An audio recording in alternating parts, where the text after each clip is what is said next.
Hello everyone, in this class I am going to start the next topic, that is refrigerant. Refrigerants. सबसे पहले ये बता दूं कि that is mainly asked in the EAC examination. But मैं ये जरूर कहूंगा कि गेट वाले स्टूडेंट भी कुछ पोर्शन इसका जरूर फॉलो कर लें, कुछ पोर्शन इसका जरूर फॉलो करें। मैंने कहा कि mainly asked in the engineering services examination, लेकिन फिर भी गेट के स्टूडेंट कुछ पोर्शन जरूर फॉलो कर लें, एटलीस्ट कम से कम डेजिग्नेशन रेफ्रिजरेंट्स के डेजिग्नेशन, जैसे जिस तरीके से R32, R22, R134 इस तरीके से किस तरीके से इसे डेजिग्नेट करते हैं, एक्चुअली यू कैन से द नोमेनक्लेचर, ठीक है ना, किस तरीके से इसे डेजिग्नेट करते हैं इसके बारे में एटलीस्ट देख लें, ठीक है।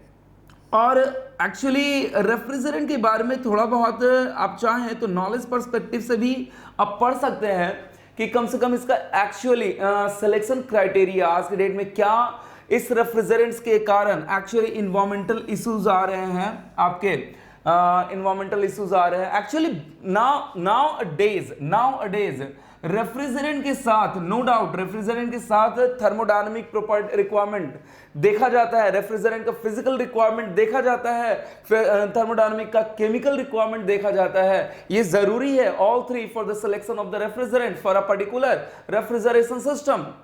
But actually nowadays its selection criteria mainly based on the environmental issues like ozone layer depletion and the global warming potential, ठीक है ना। इन दो इश्यूज पे मेनली इसे क्या किया जाता है, चूज किया जाता है, सेलेक्ट किया जाता है for a particular refrigeration system.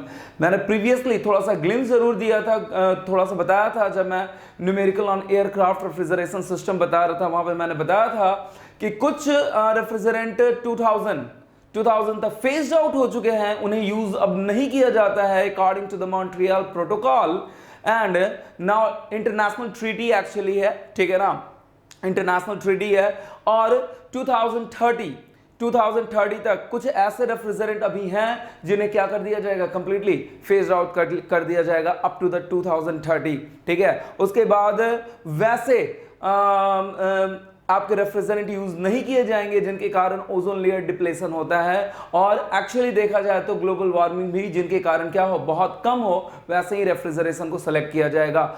अब उसके बाद कहीं ना कहीं आता है कि अब जितने बचे हुए आफ्टर 2030 जितने बचे हुए रेफ्रिजरेंट है जो ओजोन लेयर को डिप्लेट नहीं करेंगे और ग्लोबल वार्मिंग में कंट्रीब्यूट कम करेंगे रेस्पेक्टिवली, उन रेफ्रिजरेंट्स में आप देखेंगे कि थर्मोडायनामिकल प्रॉपर्टी किसका अच्छा है, फिजिकल प्रॉपर्टी किसका अच्छा है, केमिकल प्रॉपर्टी किसका अच्छा है, उसके अकॉर्डिंग अब हम क्या करेंगे, चूज करेंगे for our what design of refrigeration system. That is exactly, ध्यान दीजिएगा आज के डेट में the main point of the selection criteria is the environmental issue.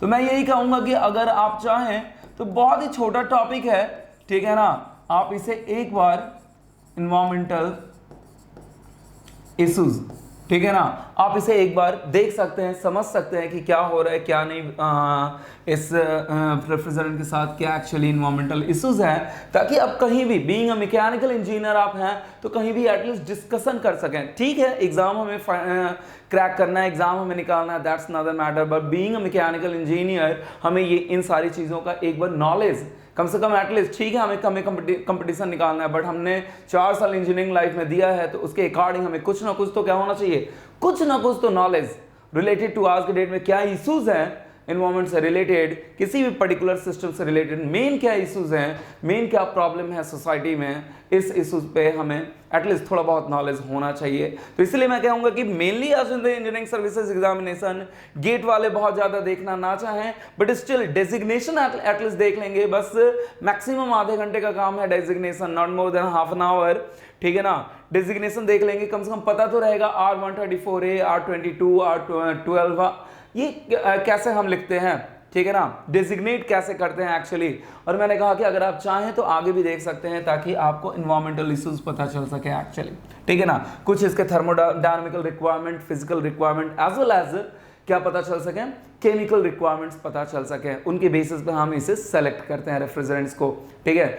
Ideal refrigerants को सेलेक्ट करते हैं उसके अकॉर्डिंग, अपने रेफ्रिजरेशन सिस्टम के अकॉर्डिंग और इसके अपने प्रॉपर्टीज के अकॉर्डिंग और according to the environmental issues, सब चीज को कंसिडर करते हुए एक रेफ्रिजरेंट को सिलेक्ट करते हैं अपने पर्टिकुलर रेफ्रिजरेशन सिस्टम को। Now will move to the next. सबसे पहले हम स्टार्ट करेंगे, I am going to start with the designation. ठीक है, simply I am going to start with the designation. ठीक है, देखते हैं कि how we can see the designation of refrigeration, how we can see the designation of refrigeration. सबसे पहले मैं यहां पे देखूंगा designation of refrigeration, sorry refrigerant.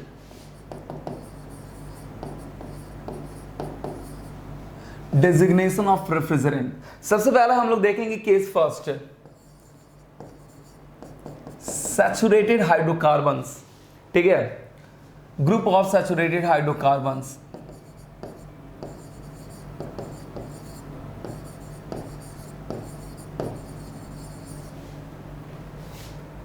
Actually, you can say derivatives of saturated hydrocarbons. Actually, what we can say, derivative of saturated hydrocarbon, यहाँ पे ज़्यादा better होगा, derivatives of saturated hydrocarbons, यानी कि इसी हाइड्रोकार्बन्स के थ्रू डेरिवेटिव लिया गया है। हाइड्रोकार्बन्स रेफ्रिजरेंट्स को यहाँ पे REF से डिनोट कर रहा हूँ। डेरिवेटिव ऑफ सैचुरेटेड हाइड्रोकार्बन्स, ठीक है ना, सैचुरेटेड हाइड्रोकार्बन्स। देखिए, if the chemical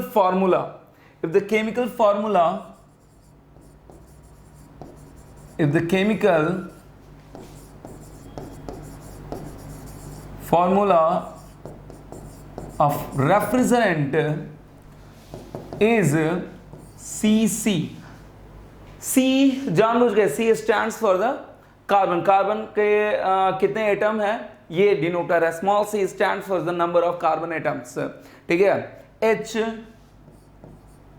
small h denote कर रहा है number of hydrogen atoms, and F small f denotes the what, number of fluorine atoms, and Cl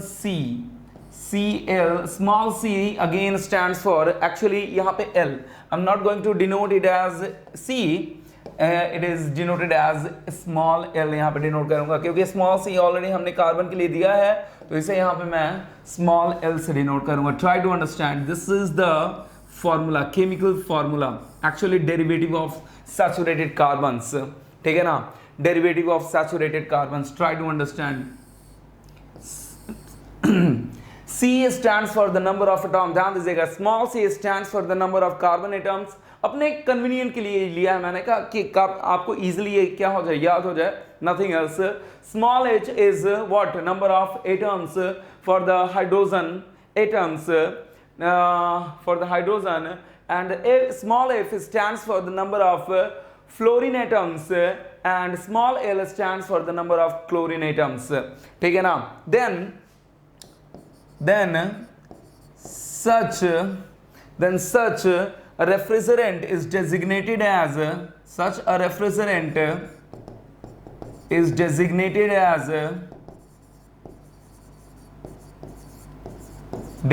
as what we can say, that is designated as R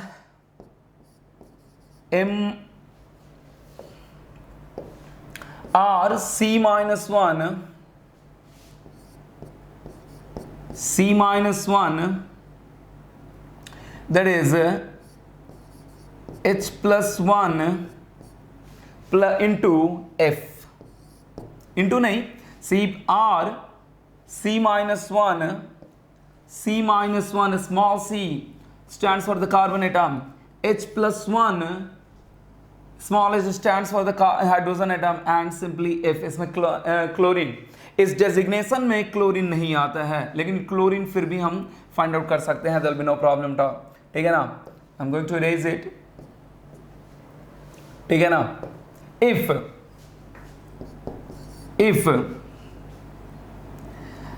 C plus H plus F plus L is equal to, where saturated hydrocarbons है, saturated hydrocarbon, if H plus F plus L is equal to 2C plus 2, 2C plus 2, ठीक है, थोड़ा ध्यान दीजिए, ठीक है ना, 2C plus 2, यानी कि ये और ये और ये मिला के, तीनों मिला के क्या होना चाहिए, इसका डबल प्लस 2, ठीक है ना। अगर सपोज टू बी, एक एग्जांपल लेता हूं मैं, तो अगर C2 लिया मैंने, ठीक है ना, C2 लिया मैंने, तो 2 इंटू 2 प्लस 4, ऑलरेडी याद होगा, आपने नोमेनक्लेचर पढ़ा होगा अपने स्कूल लाइफ में यार, तो इस तरीके से याद होगा सारा कुछ। सैचुरेटेड हाइड्रोकार्बन को इसी तरीके से लिखते थे, ठीक है ना। C2 H2 भी ले लिया मैंने, there will be no problem at all. कितना होना चाहिए, small h plus F plus L, ठीक है ना, 2C प्लस 2 होना चाहिए, ठीक है ना। दैट इज, यहां पे 2 अगर है कार्बन एटम्स, तो 2 इंटू 2 4 प्लस 6 प्लस 2 इज 6, यानी कि ये तीनों मिला के 6 होने चाहिए। 2 ये हो गया, F क्या हो गया आपका, F3 हो गया, and there will be only one Cl. There will be only one Cl. There will be one and only one Cl. ठीक है। इस केस में क्या होता है, carbon carbon, in this case आपने थोड़ा बहुत पढ़ा होगा, in this case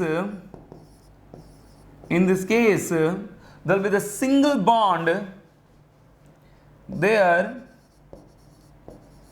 there is a single bond, there is single bond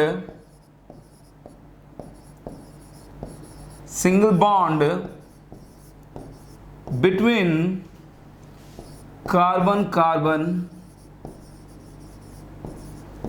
atoms, ठीक है ना। C2H2F3 Cl, that one is exactly what, ठीक है, C2H2F3Cl, that is exactly your 3 into 2 and that one is 1 6, यही हो जाएगा आपका। इन दिस केस आप इसे ध्यान दे तो कुछ इस तरीके से लिख सकते हैं, इसके आइसोमर्स भी एग्जिस्ट कर सकते हैं, there will be no problem at all. H that one is the F and that one is the Cl, ठीक है, that one is a Cl, there will be no problem at all। तो इस तरीके से represent, इसके isomers भी हो सकते हैं, there will be no problem at all, isomers और भी स्टेबल हो सकते हैं, ठीक है, तो there will be no problem at all, कोई दिक्कत यहाँ पे नहीं है। Now we'll move to the next, ठीक है, आगे बढ़ते हैं। तो यही ध्यान रखिएगा, डेजिग्नेशन और भी आगे है, बहुत सारे सैचुरेटेड हाइड्रोकार्बन्स है, फिर अनसैचुरेटेड हाइड्रोकार्बन्स पे भी आएंगे, ठीक है, डोंट वरी। लेकिन मेनली सैचुरेटेड जो आज के डेट में यूटिलाइज होते हैं, वो मेनली क्या होते हैं, सैचुरेटेड हाइड्रोकार्बन्स होते हैं, ठीक है। फिर इनऑर्गेनिक कंपाउंड भी आएंगे, डोंट वरी, वो उसका भी देखेंगे कि नोमेनक्लेचर किस तरीके से होता है, ठीक है ना। बट मेनली जितना भी हमने प्रीवियसली देखा है, प्रीवियसली जब हम वीसी साइकिल कर रहे थे और ड्यूरिंग दैट वीसी साइकिल जो भी हमने न्यूमेरिकल देखा था, उसमें जितने तरीके के R22, R12, R11 जितने भी आपके क्या थे, हमने रेफ्रिजरेंट का नाम लिया था, दैट वन इज एग्जैक्टली, अपने आप ये रियलाइज करोगे, most of the most CFC, chlorofluorocarbon, sometimes called as the HFC, hydrofluorocarbon, sometimes called as the HCFC, hydrochlorofluorocarbons, ठीक है ना, sometimes it is simply called as the freons, ठीक है ना। जो भी कहना है आप कह सकते हैं, मेनली इसी ग्रुप में आपको एग्जिस्ट कर जाएंगे। मेनली जो आपका आज के डेट में मेनली जो यूटिलाइज होता है आपके CFC, और you can say what HFC, और यू कैन से HCFC, और you can say simply the freons, ठीक है ना। इसी सैचुरेटेड हाइड्रोकार्बन रेफ्रिजरेंट के लिए पूरा का पूरा ऑलमोस्ट अनसैचुरेटेड आपका रेयर ऑफ द रेयरेस्ट, ठीक है ना, मतलब ना के बराबर उनका यूटिलाइजेशन होता है। बताऊंगा क्यों, क्योंकि बहुत जल्दी क्या होते हैं, टॉक्सिक और फ्लेमेबल होते हैं, इसलिए उन्हें यूटिलाइज नहीं करते हैं हम लोग, ठीक है ना। और दीज आर जो आपके इस तरीके के रेफ्रिजरेंट एग्जिस्ट करते हैं, रिलेटिवली ये लो टॉक्सिक और क्या होते हैं, रिलेटिवली ये लो टॉक्सिक और लो फ्लेमेबल होते हैं। We will discuss each and everything, we will discuss, ठीक है ना, हम लोग ईच एंड एवरीथिंग डिस्कस करेंगे, सारा कुछ chemical requirement, physical requirement, thermodynamical requirement, ठीक है। बट अभी हम सिर्फ और सिर्फ डेजिग्नेशन देखेंगे। तो मैंने कहा कि प्रीवियसली जितने भी नाम लिया मैंने, सब के सब ऑलमोस्ट कहाँ एग्जिस्ट करेंगे, इसी saturated, itself saturated hydrocarbons refrigerant deal करते टाइम सारा नाम आपको दिखेगा जो प्रीवियसली हमने लिया है। और मेनली कहीं ना कहीं डोमेस्टिक रेफ्रिजरेटर या फिर एयर कंडीशनिंग सिस्टम या फिर आपके most of the most refrigeration system में आपके यही CFC यूटिलाइज होते हैं, सैचुरेटेड हाइड्रोकार्बन्स ही यूटिलाइज होते हैं, ठीक है ना। बिकॉज मैंने कहा कि इस तरीके के CFCs, that one is what, human made है, एक्चुअली ह्यूमन मेड है। मैंने कहा ना derivatives of saturated hydrocarbons, this are human made, ठीक है ना। ह्यूमन मेड होने के कारण ये क्या हो जाते हैं, बहुत ही कॉस्टलियर हो जाते हैं, और that's why it is also called as a synthetic, क्या कहते हैं इन्हें, ह्यूमन मेड है सिंथेटिक रेफ्रिजरेंट्स कहते हैं। That one is also called as a synthetic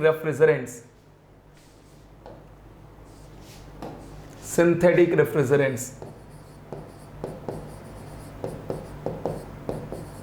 human made है, relatively low flammable, low toxic होते हैं, डोमेस्टिक पर्पस के लिए इसे इजीली यूटिलाइज किया जाता है, ठीक है। मैंने कहा कि most of the most refrigeration system, air conditioning system based on that itself saturated derivatives of saturated hydrocarbons, that is CFC, HCFC और HFC पे ही डिपेंड करते हैं, ठीक है।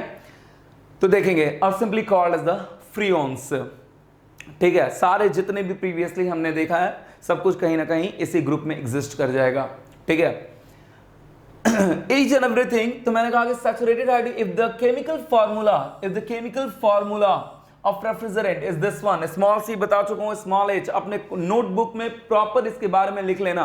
Small c stands for the number of atoms for the carbon, small h stands for the number of hydrogen atoms, and small f stands for the number of fluorine atom and small l stands for the number of chlorine atom। ये clearly अपने notebook में लिख लेना ताकि याद रहे ये चीज, आगे कोई दिक्कत नहीं, जस्ट फॉर द कन्वीनियंस।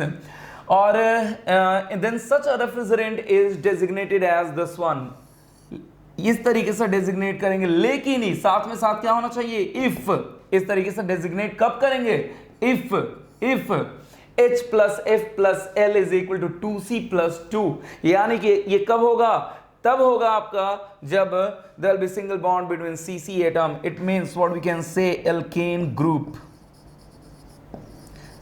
ये किसका डेरिवेटिव है, alkane derivatives हैं, that all are alkane derivatives, ठीक है। I hope you can understand।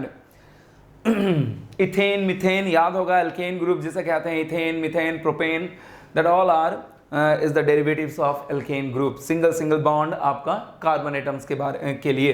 Now we'll move to the designation। सबसे पहला designation देखते हैं। The first designation I'm going to see for the example, the first designation I'm going to see for C single atom CCl2F2। देखिए, तो CCl2 इसका हमें designation देखना है।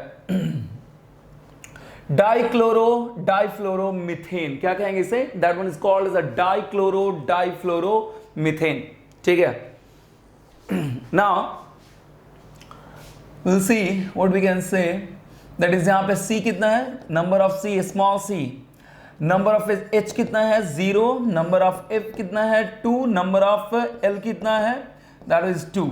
नाउ देखते हैं कि ये आपका 1 है ना, that is H plus F plus L is equal to 2C plus 2, ठीक है ना।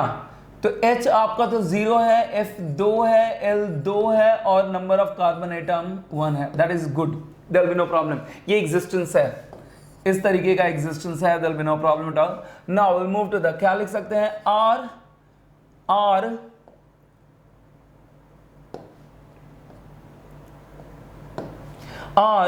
C minus 1 H plus 1 F।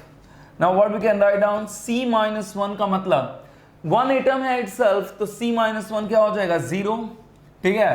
H plus 1, H तो 0 है ना आपका, that's why that one is written as 0 plus 1 कितना हो जाएगा 1 हो जाएगा ना, 0 plus 1 is 1, F कितना है 2 है, that one is called the R12. I hope you can understand. I hope you can understand. CCl2F2 is called as the R12.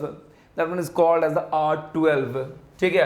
That's another matter कि देखेंगे इसके बारे में कि that one is phased out. 2000 के बाद इसे यूटिलाइज नहीं किया गया है, ठीक है ना.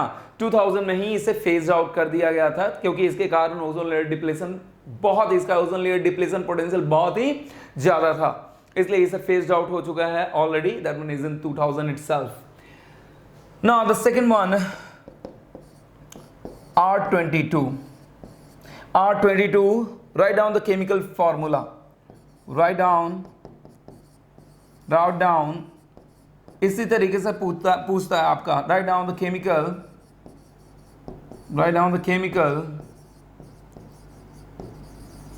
formula. Write down the chemical formula. अब ये तो हमने देख लिया कि डिजिग्नेशन इस तरीके से होगा, लेकिन अब जनरली आपके क्वेश्चन में क्या पूछता है, कुछ इस तरीके से पूछता है कि आपका डिजिग्नेशन दिया रहेगा और आपसे पूछेगा write down the chemical formula. ठीक है, केमिकल फार्मूला आपसे पूछेगा. There will be no problem at all. We can see जब इससे हम ये लिख सकते हैं, डिजिग्नेशन लिख सकते हैं, तो ऑब्वियस इसके थ्रू हम केमिकल फार्मूला भी लिख सकते हैं. आइए देखते हैं, we will see chemical formula के लिए. तो सबसे पहले देखिए R012 को क्या लिख सकते हैं, सिंपली R12 लिख सकते हैं. In the same way R22 को क्या लिख सकते हैं, अगर आगे 0 लगा दिया तो कोई फर्क नहीं पड़ेगा. देखिए एक चीज ध्यान दीजिएगा, स्टूडेंट जनरली पूछते हैं कि सर 0 तो बाद में भी लगा सकते हैं ना, बट जैसे ही बाद में 0 लगाएंगे ये 220 हो जाएगा, इसका मतलब ही पूरा चेंज कर जाएगा. ये 220 हो जाएगा. 22 तभी तक रहेगा जब आगे क्या करेंगे हम, 0 यहां पे लगाएंगे. ट्राई टू अंडरस्टैंड, ठीक है ना. 0 यहां पे लगाएंगे, विल सी. 0 R022 है आपका, तो इसे क्या लिख सकते हैं, RC-1 H+1 plus what we can write down the F. ठीक है ना. अब C-1 इज इक्वल टू 0 है, तो यानी कि C कितना हो जाएगा, 1 हो जाएगा. ठीक है. H+1 कितना है, 2 है, तो H कितना हो जाएगा, दैट वन इज 1. F कितना है, itself 2 है, और we know that H plus F plus L is equal to C is 1, तो कितना हो जाएगा, 4. Then L is equal to, L can be written as F2 है, H1 है, that one is 1. Now L is 1. Now what we can write down, that is equal to, इसका chemical formula क्या हो जाएगा आपका, C1 carbon atom 1, hydrogen atom 1, fluorine atom 2, और CHF2Cl. Difluoro monochloro what methane, difluoro monochloro methane. That is exactly your what, R22. This is there. Now we'll move to the next. कुछ examples देखेंगे हम लोग. Examples देखते देखते, ठीक है ना, अपने आप प्रैक्टिस हो जाएगा. जितने एग्जांपल्स देखेंगे उस एग्जांपल्स में अपने आप सारे के सारे प्रैक्टिस हो जाएंगे. Now will move to the R11. R22 I hope you can understand. R22 220 नहीं लिख सकते हैं, ध्यान दीजिएगा, क्योंकि R220 पूरा का पूरा चेंज ही हो जाएगा.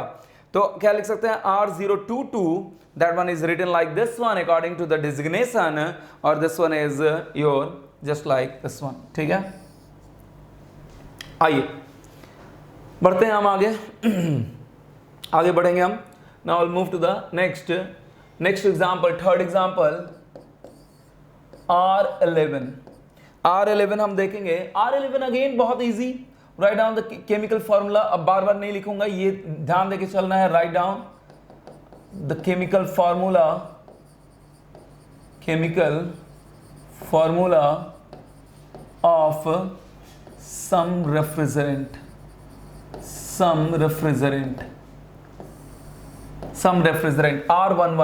R11 के लिए क्या यूज कर सकते हैं, दैट इज R011. ठीक है, अगेन ध्यान दीजिएगा, 110 नहीं यूटिलाइज करेंगे. R011 के लिए क्या लिख सकते हैं, RC minus 1 H plus 1 plus into F, ठीक है ना. Now according to the C minus 1 is 0, that is C is equal to 1. H plus 1 is equal to 1, that is H is equal to 0, ठीक है. And that finally F is equal to 1, ठीक है. That is what we can say. And now what we can write down, the H plus F plus L is equal to H plus F plus L is equal to 4, and that F is 1, H is 0, then L is equal to 3. I hope you can understand. L is equal to 3. That is what we can write down. That is chemical formula of that one is C. H तो है ही नहीं, CFCl3. That one is our chemical formula, CFCl3. Now the fourth example is taken to be R113. Again the same way, write down. क्या लिख सकते हैं? RC minus 1 H plus 1 F. That is C minus 1 is equal to 0. Oh, extremely sorry. C minus 1 is equal to 1. C minus 1 is equal to 1. That is C is equal to 2. H plus 1 is equal to 1. That is H is equal to 0. And finally the F is equal to 3. And H plus F plus L is equal to H plus F plus L is equal to 4, sorry 2 है ना. That one is 2 into 2, that one is 6. तो L कितना हो जाएगा आपका? That one is L is equal to 3, and add that L is equal to 3, ठीक है. L is equal to 3. The chemical formula is C2F3Cl3. That one is the chemical formula for the CF, ठीक है, CF3Cl3. चलिए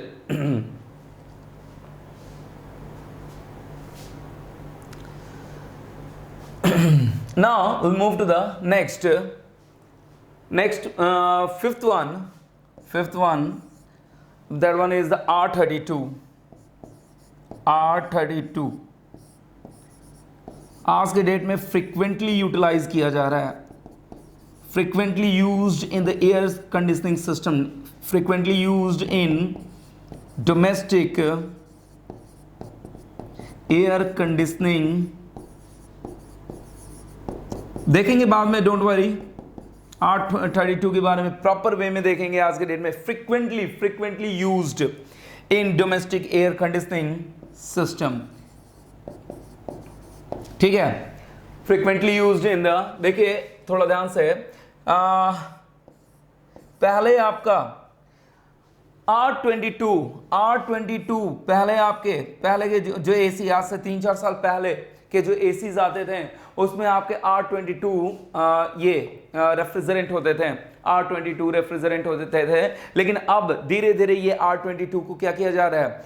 R22 को खत्म किया जा रहा है. और अप टू 2030, मैंने कहा था ना, कुछ रेफ्रिजरेंट्स हैं जो कि 2030 तक क्या कर दिया जाएगा, उन्हें बिल्कुल कंप्लीटली खत्म, फेज आउट कर दिया जाएगा, उसे यूटिलाइज नहीं किया जाएगा. तो आज के डेट में जो पुराने एसी बच गए हैं उसी में आपका R22 है. बाकी नए एसी में ऑलमोस्ट R22 अब ना के बराबर आ रहे हैं. आप आज जाके अपना रिसर्च कर सकते हैं, नेट पे जाके रिसर्च कर सकते हैं. जितने भी आप एसी सर्च करोगे आज के डेट में डोमेस्टिक रेफ्रिजरेटर के लिए, व्हाट हैपन एग्जैक्टली, उसमें क्या दिखाई देगा आपको? R22 नहीं दिखाई देगा, ठीक है. अगर बहुत पुराना लॉट होगा, ट्राई टू अंडरस्टैंड, बहुत पुराना लॉट होगा तो हो सकता है कि उसमें R22, कहीं पे भी अगर नेट पे R22 दिखे तो एक बार देखना कि उनका मैन्युफैक्चरिंग कब हुआ है, तब आपको रियलाइज होगा. नाउ अ डेज, आज के डेट में R22 को धीरे धीरे खत्म किया जा रहा है. जो पुराने एसीज बच गए हैं उन्हीं में R22 रह गया है आपका, और धीरे धीरे इसे भी क्या किया जाएगा? 2030 तक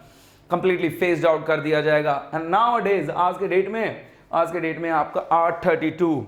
इसके बारे में मैंने कहा कि प्रॉपर वे में जो आज के डेट में ऑब्वियस जो सबसे ज़्यादा चल रहा है उसके बारे में तो ऑब्वियस डिस्कशन करना बनता है। तो मैंने कहा frequently used in domestic air conditioning system, ठीक है ना, डोमेस्टिक एयर कंडीशनिंग सिस्टम। ये सब तो क्या हो चुके हैं, फेस्ड आउट हो चुके हैं, इनका तो यूटिलाइजेशन अब होता ही नहीं है, क्योंकि हमें पढ़ना है डिजिग्नेशन, इसलिए हम पढ़ रहे हैं, ठीक है, किस तरीके से डिजिग्नेशन करते हैं। That can also be written as R032, ठीक है ना, R032 इधर करते हैं हम लोग, R032 again that can be written as C-1 H+1 and that one is the F। क्या लिख सकते हैं, C-1 is equal to 0, that is C is equal to 1, H+1 is equal to 3, that is H is equal to 2, that is F is equal to 2, and that is what, H plus F plus L is equal to 1 है ना, C1 है तो 4 हो जाएगा, ठीक है ना। What we can write down, H और F आपका क्या है, H और F अगर 2 और 2 है तो L is equal to obvious क्या हो जाएगा, 0 हो जाएगा, ठीक है ना, 0 हो जाएगा, यानी कि इसमें किसी तरीके का क्लोरीन एटम है ही नहीं। ये पहला रेफ्रिजरेंट, अभी जो भी हमने एग्जांपल देखा, इसमें पहला रेफ्रिजरेंट मिला जिसमें क्या है, किसी तरीके का क्लोरीन एटम है ही नहीं, ठीक है ना, क्लोरीन एटम है ही नहीं।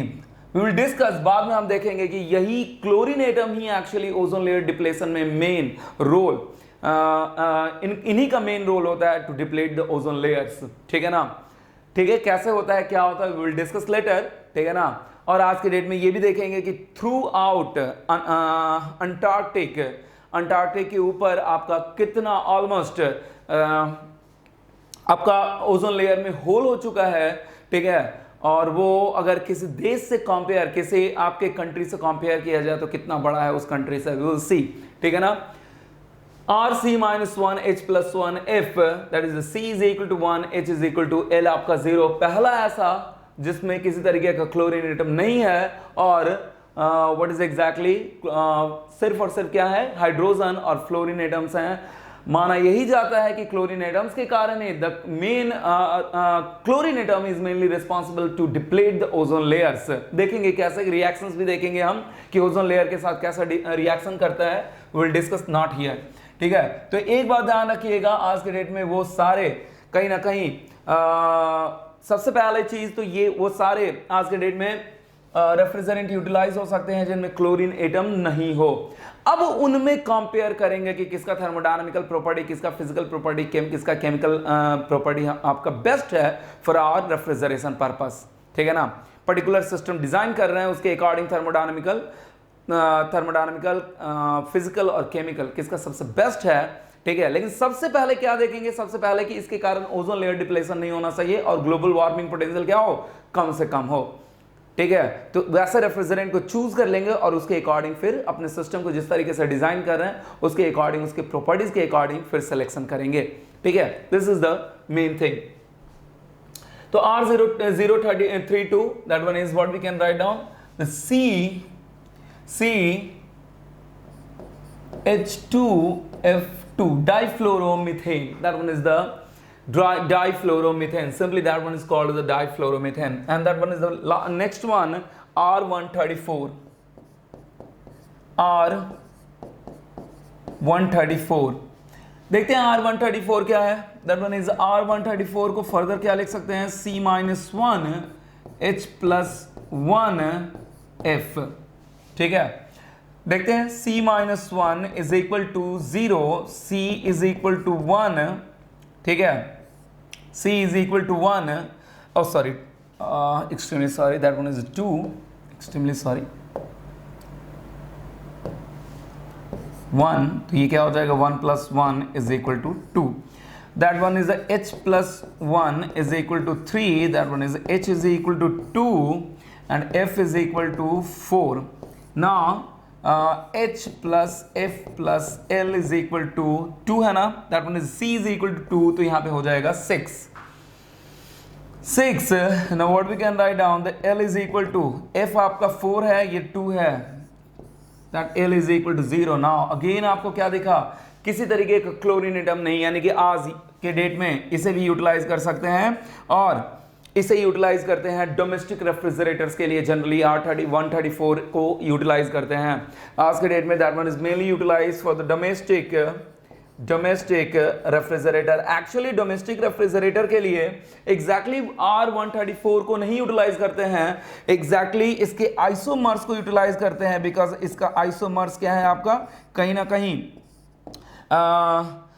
थर्मली स्टेबल होता है, केमिकली स्टेबल होता है और क्या होता है इसके कारण, ठीक है, इसके कारण इस R134A को यूटिलाइज करते हैं, ठीक है।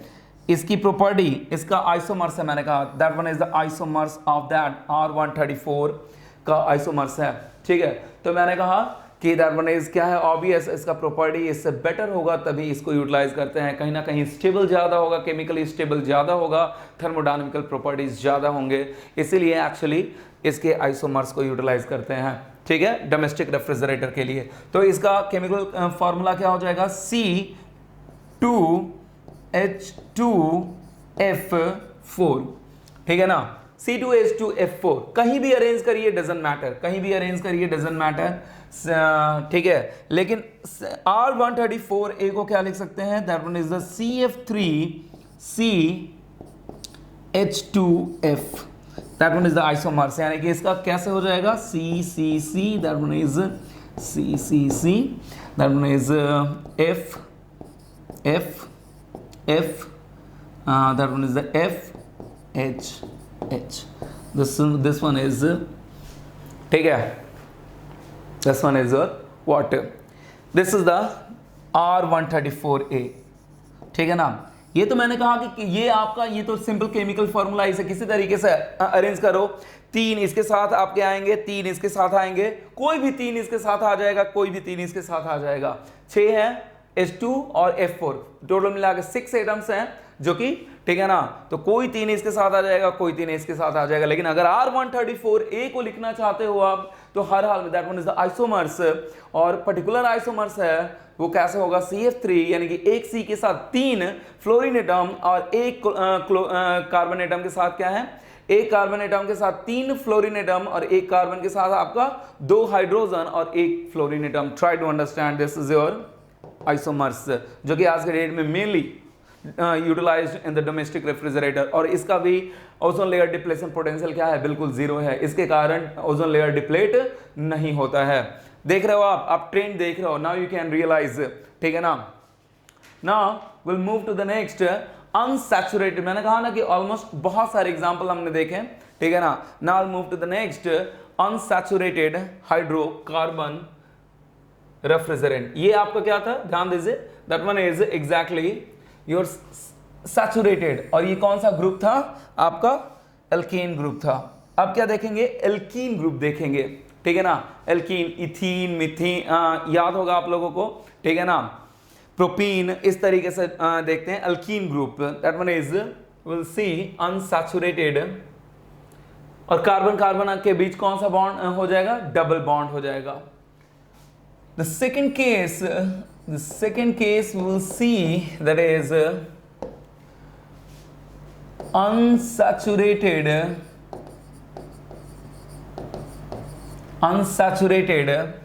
अच्छा एक एक्सेप्शन बताना था, आई हैव टू, अच्छा चलो बाद में बता दूंगा एक्सेप्शन। सैचुरेटेड हाइड्रोकार्बन में एक एक्सेप्शन बताना था, ठीक है, बस बाद में, after that I will discuss, ठीक है ना। अनसैचुरेटेड हाइड्रोकार्बन्स रेफ्रिजरेंट, ठीक है, अनसैचुरेटेड हाइड्रोकार्बन्स रेफ्रिजरेंट, और यू कैन से द डेरिवेटिव भी इसका देख सकते हैं। तो इसे द केमिकल फॉर्मूला,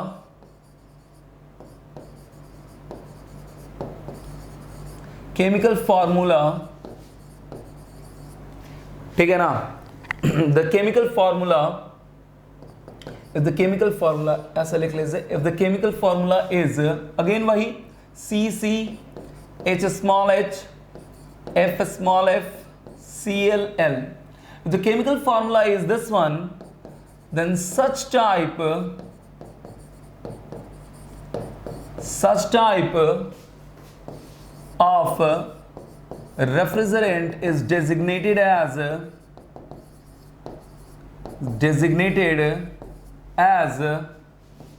R, आगे 1, हमेशा ध्यान रखिएगा आगे हमेशा 1 रहेगा, and that one is then after C-1, H+1 and simply F, same as this one, previous one, ठीक है ना, same as previous one, C-1, H+1 and F, ठीक है ना। लेकिन ध्यान रहे यहां पे आगे हर हाल में A1 रहेगा। प्रीवियस में देखिए 1 नहीं था, 3 ही डिजिट था आपका, 3 ही डिजिट में था आपका हर हाल में, 3 डिजिट में। इसीलिए आप ये सोच रहे होंगे कि आखिर एक चीज जनरली ये रियलाइज करें कि मैंने कहा कि आपके क्वेश्चन में क्या पूछेगा, आपके क्वेश्चन में ये पूछेगा कि R22 है, R22 है, ठीक है। अब R22 है तो हम इसे R20 का केमिकल फॉर्मूला मैंने लिख लिया, there will be no problem. लेकिन कैसे इसे समझेंगे कि why whether it will be, हम जब ये यूटिलाइज कर रहे हैं तो यही सोच के यूटिलाइज कर रहे हैं ना, जब ये फॉर्मूला अगर यूटिलाइज कर रहे हैं H+F+L 4 है तो यही सोच के यूटिलाइज कर रहे हैं ना कि कहीं ना कहीं क्या है ये, कहीं ना कहीं ये that one is what saturated hydrocarbons हैं, ठीक है ना। तो आपके मन में सवाल ये आना चाहिए कि R22 से हमें जब केमिकल फॉर्मूला लिखना है तो हम ये पहले ही कैसे एज्यूम कर सकते हैं कि दिस इज सैचुरेटेड हाइड्रोकार्बन। इसलिए एज्यूम कर सकते हैं कि क्या है आपका सैचुरेटेड हाइड्रोकार्बन का जब डेजिग्नेशन करते हैं तो ये 3 डिजिट में होता है, मैक्सिमम 3 डिजिट में हो सकता है, उससे अधिक नहीं। और R22 या R11 की बात करें, R12 की बात करें, R11 की बात करें, जो भी बात करें, ठीक है, उसे 3 डिजिट में कन्वर्ट किया जा सकता है, 3 डिजिट में कन्वर्ट किया जा सकता है 0 to 2 करके। आपके मन में यह आ रहा होगा कि सर इसे 4 डिजिट में भी कन्वर्ट किया जा सकता है, 4 डिजिट में कैसे, 0 0 2 2, तो इस तरीके का नोमेनक्लेचर एग्जिस्ट ही नहीं करता है। अनसैचुरेटेड हाइड्रोकार्बन्स के लिए जब 4 डिजिट में लिखते हैं, अनसैचुरेटेड हाइड्रोकार्बन्स के लिए जब 4 डिजिट में हम लिखते हैं तो वो 4 डिजिट में होता तो है, बट आगे क्या लगा होता है, that 1 is quite necessary to understand, ये 1, ठीक है, इस बात का ध्यान रखिएगा, ये 1 आगे क्या लगा होता है, इसे मैं ब्लू कलर से कर दे रहा हूं तो ध्यान रखिएगा, दैट वन इज 1, इस 1 पे ध्यान रखिएगा, ठीक है। 4 डिजिट में होता तो है लेकिन आगे हमेशा 1 लगा होता है, तो इस बात को हमेशा ध्यान रखिएगा, ठीक है। तो अगर कहीं पे C-1 0 आ गया तो प्रीवियस केस में तो हम कहीं पे C-1 0 आता था, C-1 0 आता था प्रीवियस केस में, C-1 0 आता था तो हम उसे क्या लिखते थे, 0 1 1, और उसे लिखने की जरूरत ही नहीं होती थी, सिंपली R11 लिख दिया। बट इन दिस केस अगर C-1 0 हुआ तो उसे वहां से हटा नहीं सकते हैं, क्योंकि आगे क्या है, अब आपका 1 डिजिट है, ठीक है ना, एक और डिजिट है दैट इज 1, तो 1 0 समथिंग हो जाएगा, ठीक है ना, 1 0 समथिंग हो जाएगा, 0 को वहां से खत्म नहीं कर सकते, इस बात का दिमाग में ध्यान रखिएगा। तो इसलिए आपको रिकॉग्नाइज करना कि वेदर दैट वन इज, जो हमारे क्वेश्चन में दिया हुआ है केमिकल फॉर्मूला लिखने के लिए, whether that one is saturated और अनसैचुरेटेड हाइड्रोकार्बन्स, डोंट वरी, ठीक है ना। तो इस तरीके से आप फाइंड आउट कर लोगे। तो मैंने कहा कि R1 C-1 H+1 F, इस तरीके से लिखते हैं। और if H+F plus L is equal to 2C, that is there is double bond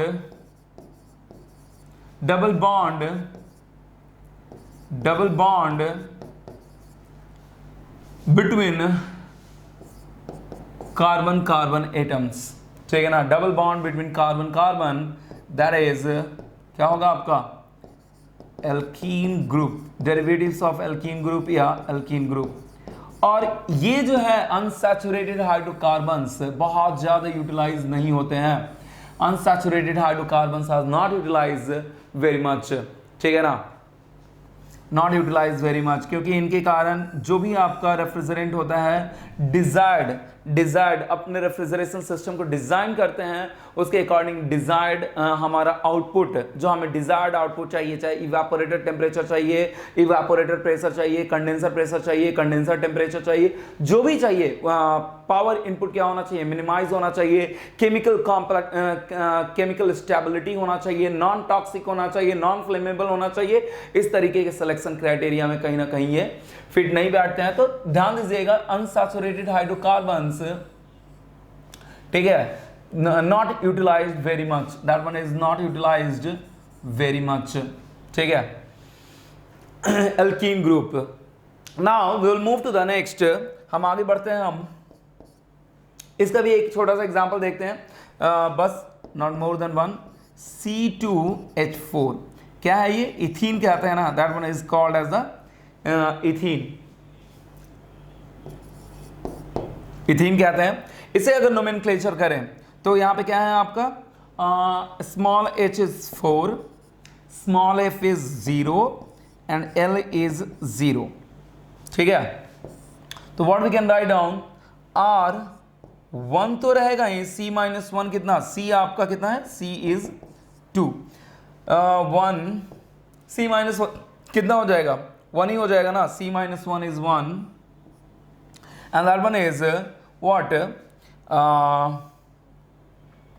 H plus 1 is 5 and that one is F is 0, and the second thing is that कि जब C और C के बीच double bond है, C और C के बीच double bond है, तो any how आपका क्या होगा, यहाँ इथीन से स्टार्ट ही होगा, मिनिमम 2 एटम तो चाहिए ही चाहिए अनसैचुरेटेड हाइड्रोकार्बन्स के लिए, ट्राई टू अंडरस्टैंड, मिनिमम 2, तो कभी यहाँ 0 तो आना ही नहीं है, ये कंफर्म है, मिनिमम 2 होने चाहिए, तो मिनिमम यहाँ पे 1 तो आना ही आना है, C-1 की जगह, ठीक है ना, minimum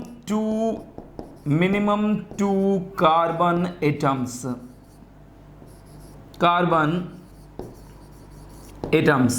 that is C-1, the minimum value of the C-1 is equal to what, 1, इस बात का, the minimum value of the C-1 is equal to 1 तो आना ही है, तो 1150,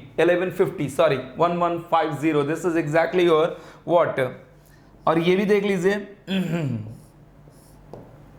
क्या होना चाहिए, H plus F plus L is equal to क्या होना चाहिए, 2 into 2 4 होना चाहिए ना, F और L तो 0 है, that's why H is equal to 4, simply that one is simply what we can write down the C3H6 के बारे में भी देख सकते हैं, एक और एग्जांपल देख सकते हैं हम, C3H6, ठीक है ना,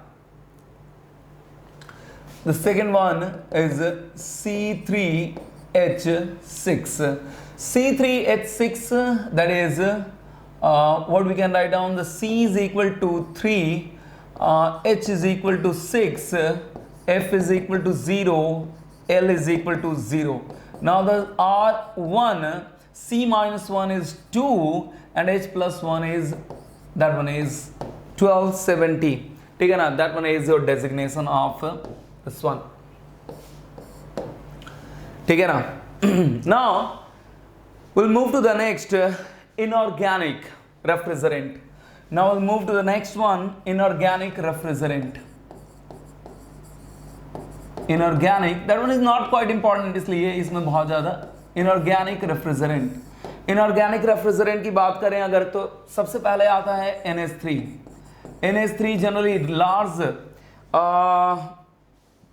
प्लांट के लिए, हम जनरली यूज रेफ्रिजरेशन प्लांट के लिए, लार्ज कैपेसिटी रेफ्रिजरेशन प्लांट के लिए NH3 हम यूटिलाइज करते हैं, डोमेस्टिक पर्पस के लिए यूटिलाइज नहीं करते हैं, वी विल डिस्कस लेटर, ठीक है ना, क्यों नहीं यूटिलाइज करते हैं, that is not utilize for the domestic purpose, ठीक है, that is utilize for the large capacity power plants, ठीक है ना, वी विल डिस्कस। और अमोनिया का, इवन अमोनिया आपका क्लोरीन है नहीं, इसलिए इसके लिए क्या है आपका, that is exactly called as the natural, it is called as a natural refrigerant.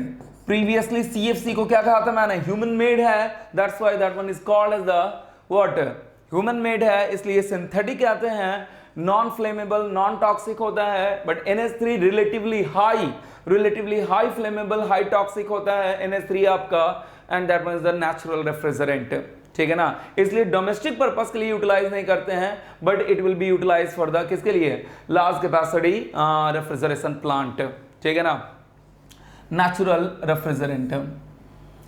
तो मैंने कहा कि NH3, हालांकि इसका thermodynamical property what, thermodynamical, chemical as well as आपका फिजिकल प्रॉपर्टी बहुत ही क्या होता है, बहुत ही अच्छा होता है। इसके सिलेक्शन क्राइटेरिया को इसी बेसिस पे इसे सेलेक्ट किया। साथ ही साथ इसका ओजोन लेयर डिप्लेशन पोटेंशियल भी जीरो होता है क्योंकि क्लोरीन तो है नहीं, ठीक है। साथ ही साथ ग्लोबल वार्मिंग इफेक्ट भी NH3 के कारण बहुत ज्यादा नहीं होता है। तो मैंने कहा कि सब कुछ इसके साथ बेटर है, बट डोमेस्टिक पर्पस है इसलिए नहीं यूटिलाइज करते हैं कि CFC के रेस्पेक्टिवली रिलेटिवली ये ज्यादा टॉक्सिक होता है, ज्यादा क्या होता है आपका फ्लेमेबल होता है, that's why it is not utilize. Hazards condition के लिए, हजार्ड्स को प्रिवेंट करने के लिए, ठीक है ना, डोमेस्टिक पर्पस पे इसे यूटिलाइज नहीं करते हैं। We will discuss later each and everything, सारा डिस्कस करना ही हमें, ठीक है। तो मैंने कहा कि क्या है आपका inorganic refrigerant, inorganic refrigerant, then after H2O कैसे करेंगे वी विल सी, ठीक है ना। H2O के बाद आपका air, air is inorganic, then after CO2, then after SO2, ठीक है। तो सबसे पहले मैं बता दूं कि CO2 को जनरली इंडिया में यूटिलाइज ही नहीं करते हैं फॉर द रेफ्रिजरेशन पर्पस, ठीक है ना। इंडिया में रेफ्रिजरेशन पर्पस, हालांकि CO2 का you know very well, CO2 का ग्लोबल वार्मिंग पोटेंशियल बाकी जितने भी CFC हैं उनसे सबसे कम होता है। CO2 का ग्लोबल वार्मिंग पोटेंशियल जितने भी CFC हैं उनसे सबसे कम होता है ग्लोबल वार्मिंग पोटेंशियल CO2 का, ठीक है ना। इनसे ये बात अलग है कि इन्वायरमेंट में CO2 ज्यादा है, इसलिए हमें जनरली दिमाग में यही आता है कि CO2 के कारण ग्लोबल वार्मिंग पोटेंशियल ज्यादा होता है, क्योंकि आपके इन्वायरमेंट में एक्चुअली हमारे सराउंडिंग में CO2 ज्यादा प्रेजेंट है। ये CFC वगैरह क्या है, बहुत कम क्वांटिटी में प्रेजेंट है, इसलिए हमें लगता है कि actually CO2 is the main cause. Actually अगर CO2 की जगह ये CFC सेम अमाउंट में हो जाते हैं तो हमारा धरती रहने लायक नहीं होता, फॉर योर काइंड इन्फॉर्मेशन, ठीक है ना। इसका टेम्परेचर बहुत ही ज्यादा, ऑलमोस्ट 60 डिग्री तक जा सकता था, 60 डिग्री 70 डिग्री, मतलब क्लियर नहीं कह सकता हूं क्योंकि मेरे पास डेटा नहीं है एक्चुअली, बट स्टिल मैंने कहा कि global warming potential exactly alkane group का, मीथेन ग्रुप का, या इथेन ग्रुप का, कुल मिला के एल्केन ग्रुप का, CFC वगैरह का ग्लोबल वार्मिंग पोटेंशियल इसके रेस्पेक्ट में, CO2 के रेस्पेक्ट में ज्यादा होता है। दैट्स नॉट द मैटर कि CO2 का क्वांटिटी ज्यादा है,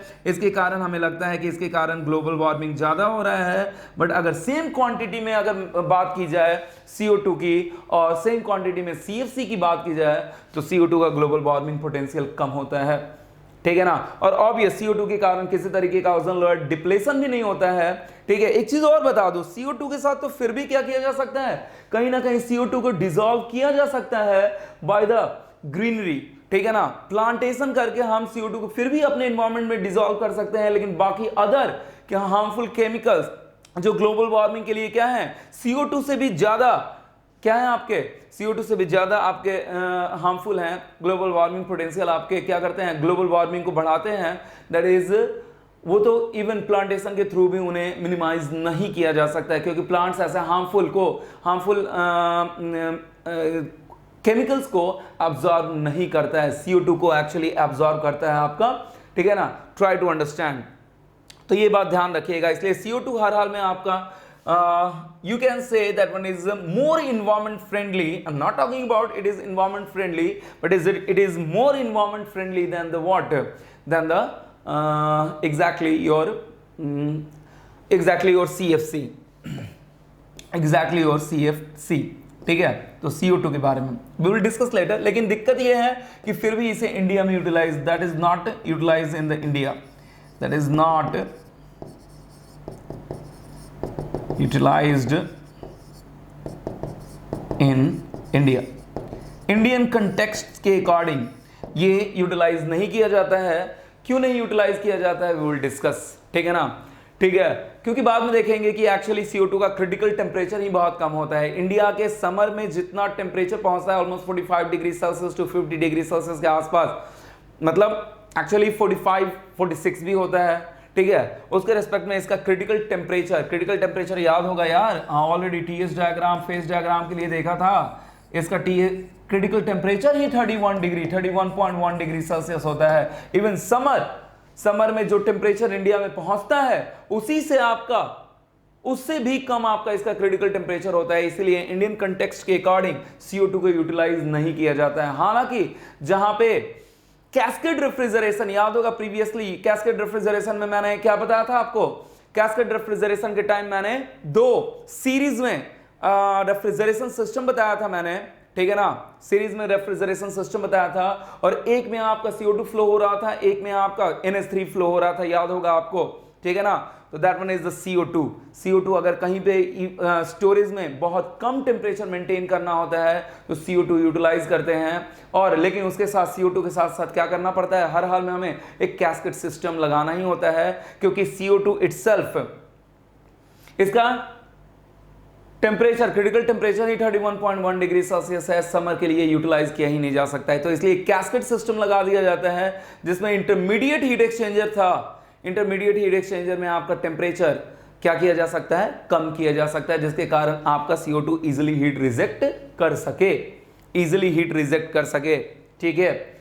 याद होगा इंटरमीडिएट हीट एक्सचेंजर, ठीक है, जिसमें अमोनिया का 7 डिग्री सेल्सियस था और CO2 का क्या था आपका, CO2 का 7 डिग्री सेल्सियस था और अमोनिया का -5 डिग्री सेल्सियस था। ट्राई टू अंडरस्टैंड, CO2 का 7 डिग्री, आप प्रीवियस लेक्चर को फॉलो कीजिए, CO2 का 7 डिग्री सेल्सियस था और अमोनिया का क्या था, -5 डिग्री सेल्सियस था। तो उस इंटरमीडिएट हीट एक्सचेंजर में हमने क्या कर लिया, टेम्परेचर को कम मेंटेन कर दिया, जिसके कारण इजिली CO2 क्या कर देगा, हीट रिजेक्ट कर देगा, और हमारे स्टोरेज स्पेस में कम से कम टेम्परेचर हम क्या कर सकते हैं, मैनेज कर सकते हैं। वी विल डिस्कस लेटर कि इसका बॉइलिंग पॉइंट, CO2 का बॉइलिंग पॉइंट -78 डिग्री सेल्सियस होता है। वी विल डिस्कस, सब कुछ देखेंगे, each and everything, selection criteria पूरा का पूरा हम देखेंगे, ठीक है, सिलेक्शन क्राइटेरिया हम देखेंगे, ठीक है।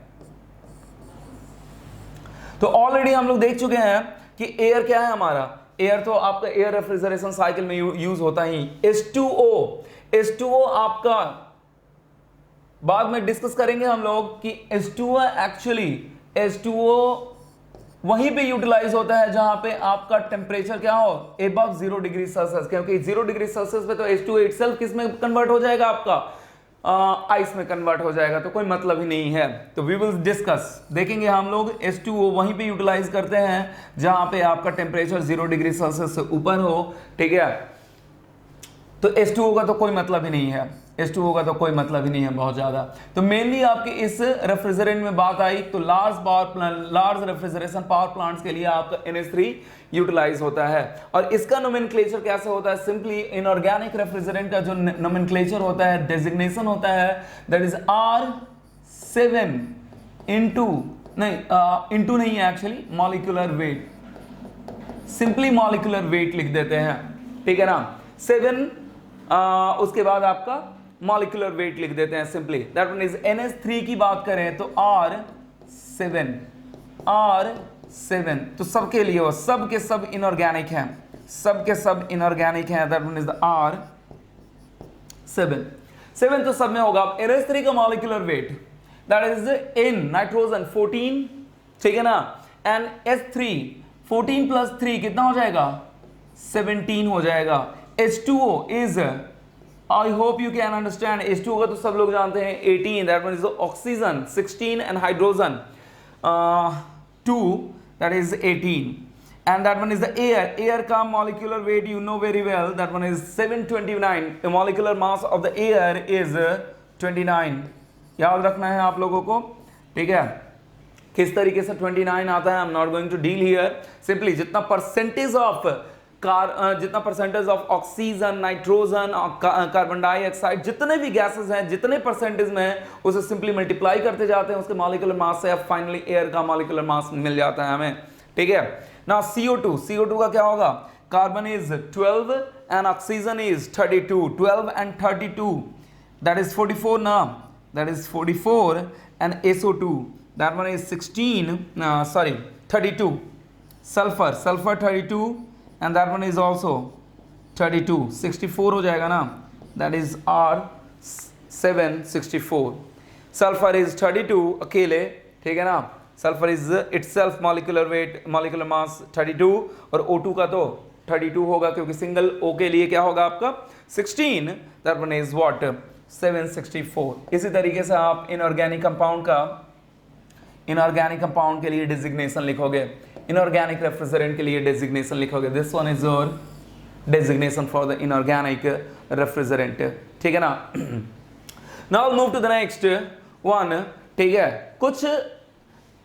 कुछ आपके मिक्सचर हैं, देखिए कुछ ऐसे भी आपके रेफ्रिजरेंट हैं जिनका डेजिग्नेशन आर्बिट्रेरली किया जाता है, उनके लिए कोई रूल नहीं है, ठीक है ना। पहले ही बता दो, कुछ आपके क्या है, कुछ आपके ऐसे भी रेफ्रिजरेंट हैं या सम दो रेफ्रिजरेंट का मिक्सचर हैं जिन्हें क्या किया जाता है, जिन्हें एक्चुअली हम कैसे डेजिग्नेट करते हैं, आर्बिट्रेरली डेजिग्नेट करते हैं, उनके लिए कोई रूल नहीं है, पहले ही बता दूं मैं clearly.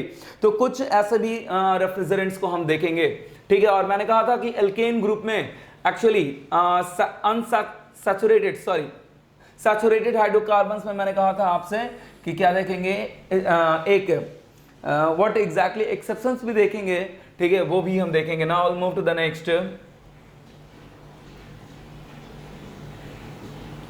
Now move to the next, that is the mixtures. मैंने कहा ना कि हो सकता है दो रेफ्रिजरेंट की क्या हो, मिक्सचर्स भी हो, मिक्सचर भी बनाया जाता हो ताकि हमारा परफॉर्मेंस रेफ्रिजरेशन, जिस रेफ्रिजरेशन सिस्टम का जो डिजाइन कर रहे हैं उस पर्टिकुलर रेफ्रिजरेशन सिस्टम के लिए हो सकता है कि दो रेफ्रिजरेंट का मिक्सचर क्या हो, उस रेफ्रिजरेशन सिस्टम को के परफॉर्मेंस को क्या कर दे, इनहैंस कर दे, इट मे बी, ठीक है ना। सिलेक्शन क्राइटेरिया इस तरीके से भी बनाया जाता है। तो मैंने कहा कि सबसे पहले मिक्सचर में आता है एजियोट्रॉपिक मिक्सचर्स, ठीक है ना। Azeotropic mixtures are designated by 500 series. बस ये ध्यान रखना है, मैंने कहा कि कोई रूल नहीं है, बस ये ध्यान देना है कि एजियोट्रॉपिक मिक्सचर जो डेजिग्नेट हम करते हैं, that one is designated by 500 series. और एजियोट्रॉपिक मिक्सचर क्या होता है, what is the azeotropic mixture? Azeotropic mixture ये दो कंपाउंड का मिक्सचर है, दो रेफ्रिजरेंट का मिक्सचर है, ठीक है ना। दोनों का अलग अलग बॉइलिंग पॉइंट, दोनों का अलग अलग क्या हो सकता है आपका, ठीक है ना, दोनों का अलग अलग बॉइलिंग पॉइंट हो सकता है, दोनों के अलग अलग कैरेक्टरिस्टिक्स हो सकते हैं। तो जब मिक्सचर किया जाए तो व्हाट इज एग्जैक्टली, दो तरीके के मिक्सचर, अगर दो के अलग अलग केमिकल कंपाउंड का मिक्सचर बनाया जाए तो दो तरीके के मिक्सचर प्रेजेंट हो सकते हैं, azeotropic mixture as well as zeotropic mixture. What is the meaning of the azeotropic mixture? Azeotropic mixture का मतलब यह है कि जब इसका क्या होता है, फेज चेंज होता है, दो अलग, ध्यान दीजिएगा, दो अलग अलग मिक्सचर हैं, दोनों का कैरेक्टरिस्टिक्स अलग अलग, दोनों का बॉइलिंग पॉइंट अलग अलग, बट व्हाट हैपन एग्जैक्टली, इस तरीके से इस प्रोपोर्शन में उन्हें मिक्सचर किया जाता है कि जब इनका बॉइलिंग पॉइंट देखा जाता है, इनका फेज चेंज देखा जाता है, तो क्या होता है, सिंपली एक कांस्टेंट टेम्परेचर पे होता है, फेज चेंज एक कांस्टेंट टेम्परेचर पे होता है, यानी कि नॉर्मल बॉइलिंग पॉइंट क्या होता है आपका, एक कांस्टेंट टेम्परेचर पे आपको मिलता है, ठीक है। बॉइलिंग आपको एक कांस्टेंट टेम्परेचर पे मिलता है, just like pure substance. Already pure substance के बारे में बता चुका हूं, ठीक है ना। प्योर सब्सटेंस में क्या होता है आपका, जो आपका याद करिए टीएस डायग्राम, फेज चेंज जो होता है आपका एक, that one is the saturated vapour, और जो आपका फेज चेंज होता है एक पर्टिकुलर प्रेशर पे, एक पर्टिकुलर टेम्परेचर पे आपका फेज चेंज होता है। तो इस एजियोट्रॉपिक मिक्सचर में भी क्या होता है आपका, एक पर्टिकुलर मिक्सचर के लिए, एक पर्टिकुलर प्रोपोर्शन के लिए व्हाट हैपन एग्जैक्टली, आपका टेम्परेचर फेज चेंज जो होता है, क्या होता है आपका, एक कांस्टेंट टेम्परेचर पे होता है, जस्ट लाइक प्योर सब्सटेंस। तो इस बात को ध्यान रखिएगा।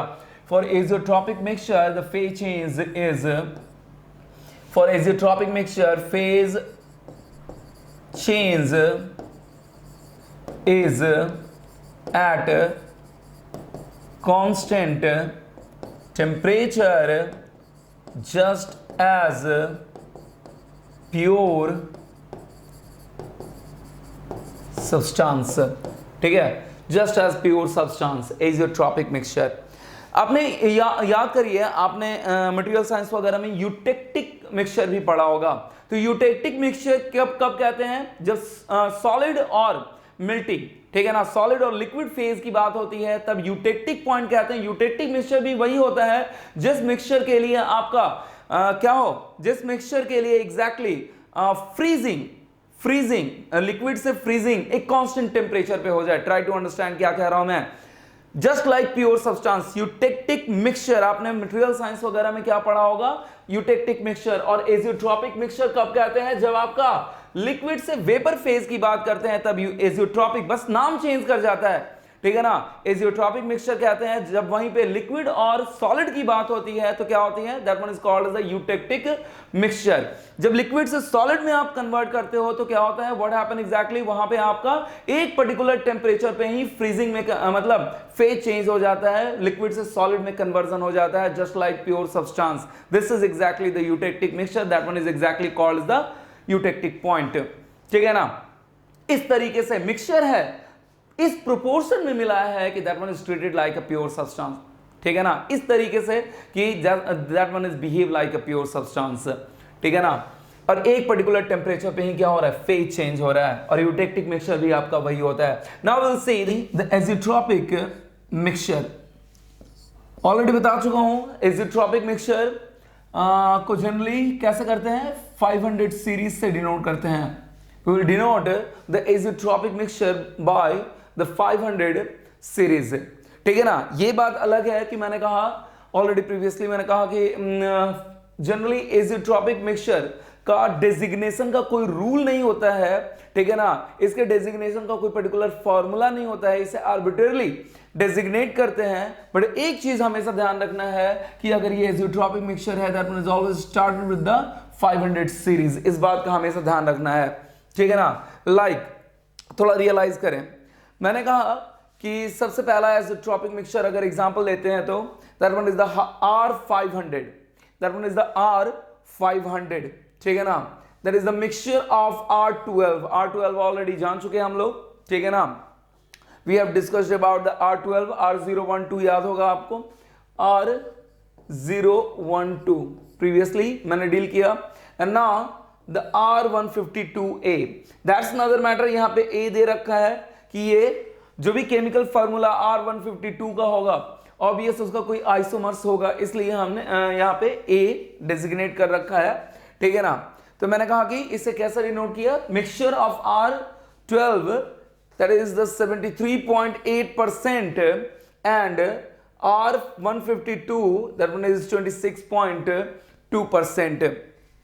इन दोनों का मिक्सचर मिलाया जाता है। मैंने कहा कि यहाँ पे मिक्सचर ऑलरेडी प्रीवियसली बताया मैंने कि कई बार अपने रिक्वायरमेंट के अकॉर्डिंग, कई बार अपने रेफ्रिजरेशन सिस्टम के रिक्वायरमेंट के अकॉर्डिंग हमें दो रेफ्रिजरेंट का मिक्सचर भी यूटिलाइज करना पड़ता है। तो मैंने कहा था ऑलरेडी प्रीवियसली बताया कि azeotropic, sometimes azeotropic mixture utilize करते हैं, समटाइम्स जियोट्रॉपिक मिक्सचर यूटिलाइज करते हैं, ठीक है ना। तो मैंने कहा कि mixture of R12 and R152, 73.8% R12, 26.2%, that one is the R500। हमेशा ध्यान रखिएगा जितने भी एजियोट्रॉपिक मिक्सचर है 500 से ही स्टार्ट होंगे, ठीक है ना। यह हो सकता है 502 लेकिन रहेगा आपका 500 सीरीज का ही, ठीक है ना। अब यहाँ पे R152 है, या इसका भी R012 का तो आप ऑलरेडी केमिकल फार्मूला जानते हैं, already you know very well the chemical formula. यहां पे आपके सबसे पहला जो मैंने यहां पे डिनोट किया था दैट वन इज सेल्फ, ठीक है, R12 ही था, that one is CCl2F2, that one is R12। CCl2 मैंने कहा भी था difluoro methane, that one is the R12, ठीक है। आइए देखते हैं, मैंने कहा कि R152 एक सिर्फ समझाऊंगा, सबका मैं यहाँ पे केमिकल फार्मूला नहीं बताने वाला, वो प्रीवियस रूल के अकॉर्डिंग आप फाइंड आउट करते रहोगे। R152 है, क्या लिख सकते हैं, that is the C is equal to that is the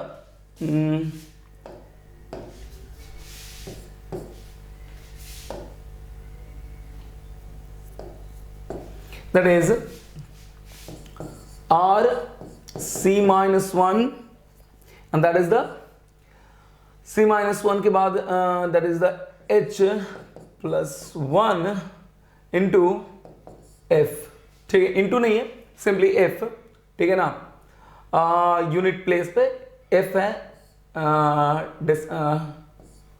100 place पे C-1, और आपका that is what we can write down R C-1 H plus 1 as according to the previous rule, ठीक है ना, R C-1 H plus 1 F, ठीक है, क्या लिख सकते हैं, C-1 कितना है, C-1 is equal to 1 as a result C is equal to 2, H plus 1 is equal to 5, H plus 1 is equal to 5 as a result, that is H plus 1 is equal to 5 as a result H is equal to 4 and 2, that is F is equal to 2. So the chemical formula for this one, what we can write down, C2H4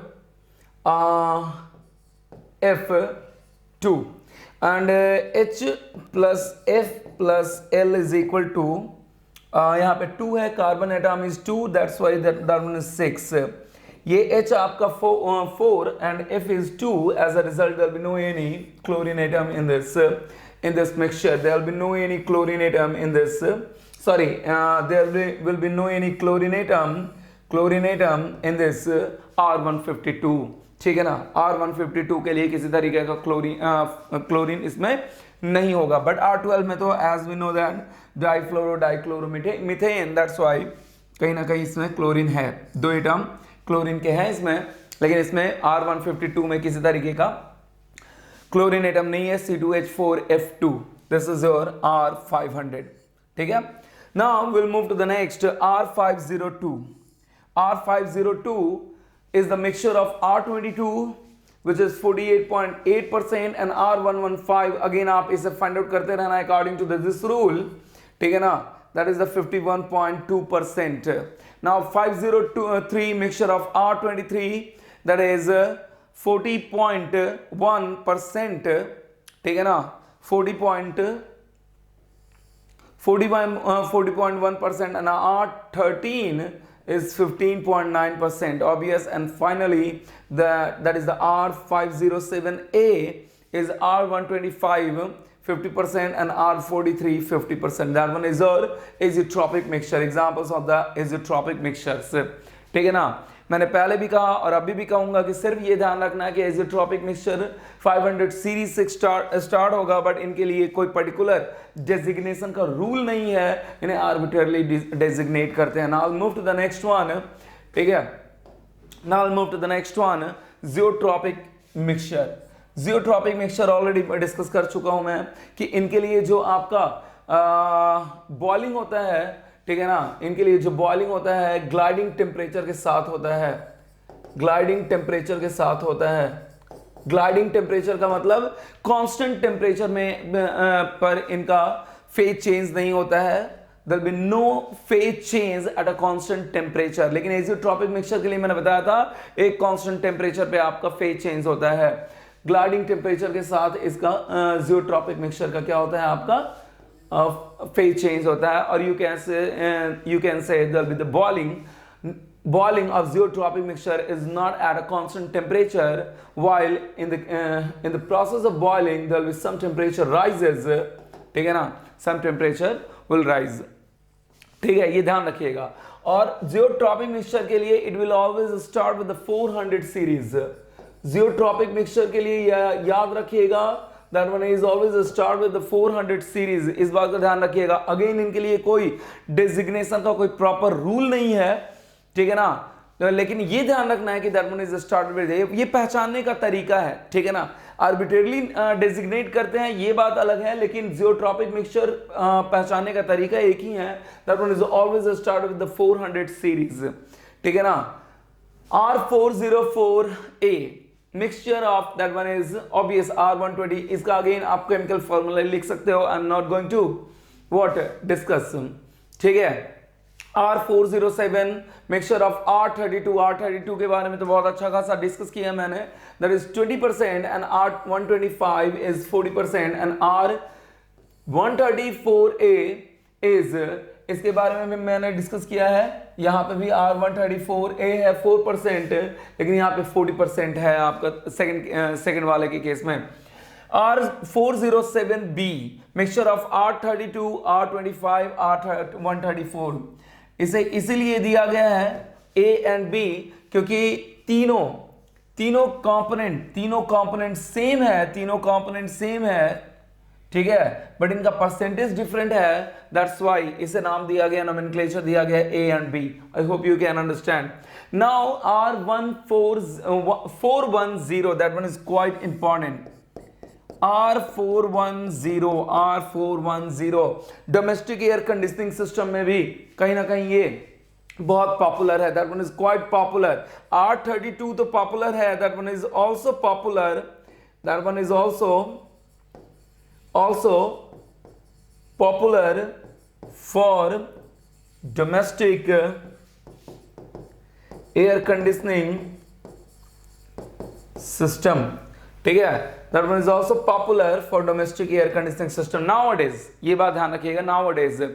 और R410 की बात अगर करें हम, R410 तो इसमें भी किसी तरीके का क्लोरीन एटम नहीं होता है, ठीक है। आप देख सकते हो कि किसमें क्लोरीन एटम है, किसमें क्लोरीन एटम नहीं है, ठीक है। वैसे तो R32 और R134 में आप जानते हो कि क्लोरीन एटम नहीं है, और मैंने कहा कि अगर ये R410 में अगर क्लोरीन एटम नहीं है, यानी कि R, इसके बारे में तो जानते ही हैं, यानी कि R125 में भी कहीं ना कहीं क्लोरीन एटम नहीं होगा, तो यहां भी क्लोरीन एटम नहीं है, ठीक है। ये हमें डिस्कस करना है कि whether that one is R143 में क्लोरीन एटम है कि नहीं। there will be no problem, फटाफट देख लेते हैं। सैचुरेटेड कार्बन सीरीज का है, तो we'll see immediately C-1 is equal to 1, that is C is equal to 2, H+1 is equal to, that is H is equal to 3, and F is equal to 3। नहीं, इसमें भी किसी तरीके का chlorine atom नहीं है, यानी कि किसी में भी, जो भी आपका यहाँ पे 400 सीरीज एग्जांपल लिया गया है, किसी में भी आपका क्या है, आपका that one is not, there will be no any chlorine atom, इसमें भी क्लोरीन एटम नहीं है। इसका जो आपका क्या होगा, C2H3F3, दैट वन इज, ठीक है, क्लोरीन एटम नहीं है, क्योंकि मैंने बताया था H+, याद करिए H+, F+L is equal to 2C+2, तो यहाँ पे क्या हो जाएगा, 6 हो जाएगा ना, H और F ऑलरेडी 3 है, तो 6 हो जाएगा, and that's why the L is equal to 0 here, ठीक है। तो R143 के लिए भी किसी तरीके का आपका क्लोरीन एटम नहीं है, यानी कि किसी भी 400 सीरीज जितने भी हमने क्या लिया, हमने जितना भी एग्जांपल लिया है, इसमें किसी में भी क्लोरीन एटम नहीं है, लेकिन मैंने कहा कि that one is quite, R410A is quite popular for the domestic air conditioning purpose, ठीक है। लास्ट ये देख लेते हैं, R32 50%, R125 50%। थोड़ा ये देख लेते हैं कि what is exactly the chemical formula of R125 के लिए देख लेते हैं, ठीक है। R125 के लिए देख लेते हैं, R125 की बात अगर करें हम, तो C is equal to 2, H is equal to 1 and F is equal to 5, ठीक है ना।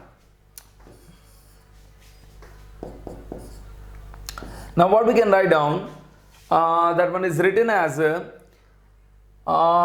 लेकिन देखिए थोड़ा ध्यान से, केमिकल फॉर्मूला तो लिख ही दूंगा मैं, ठीक है। that one is CF3CHF2, ठीक है ना, chemical formula that is CF3CHF2, या फिर सिंपली लिख सकते हो CHF5 लिख सकते हो, there will be no problem talk, ठीक है ना।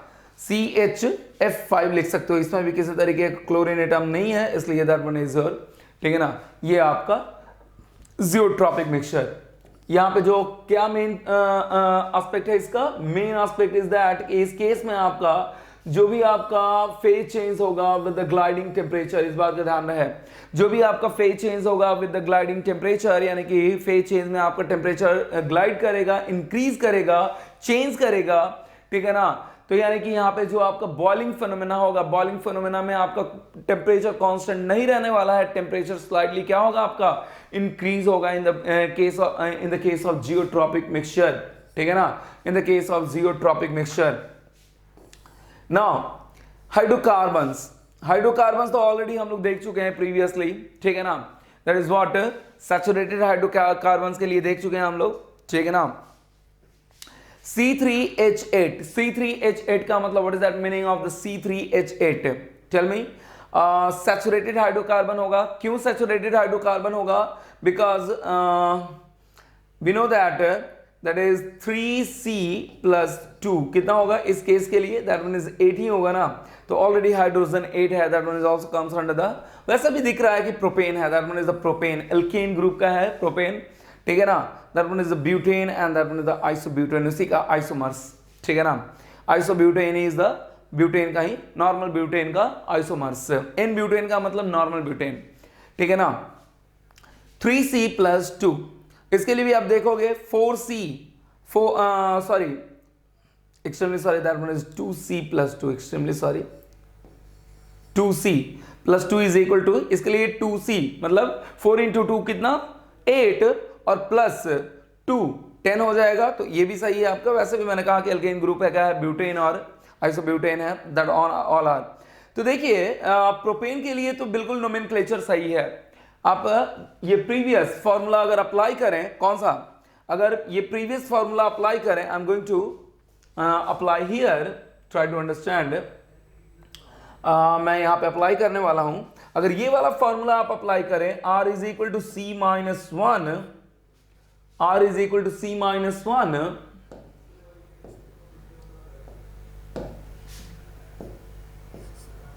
C-1 H+1 and what is that, F, sorry, that one is the F,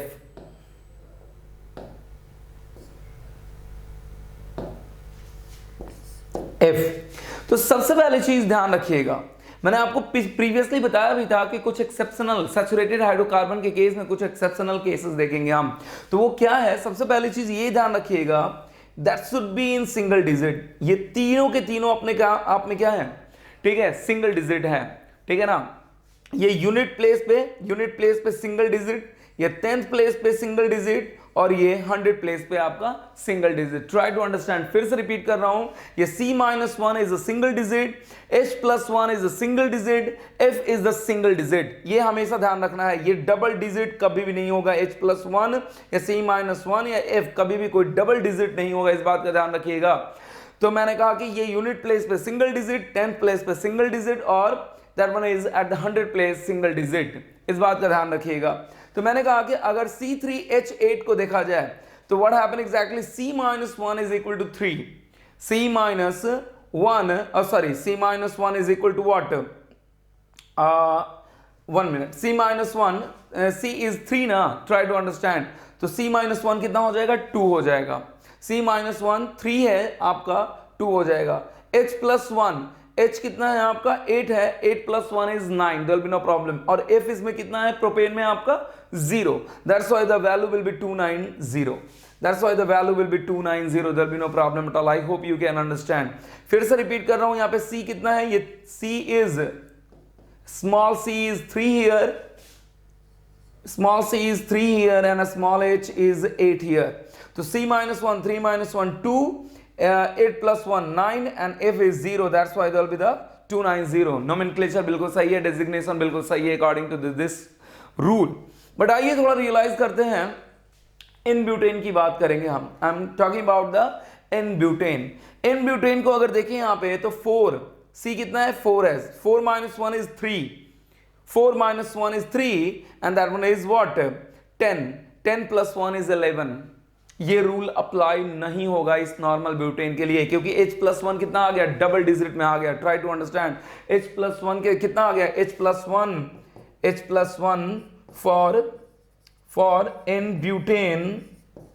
N-butane is equal to 11, is equal to 11. यानी कि ये रूल अब आइसोब्यूटेन के लिए इंप्लीमेंट नहीं होगा.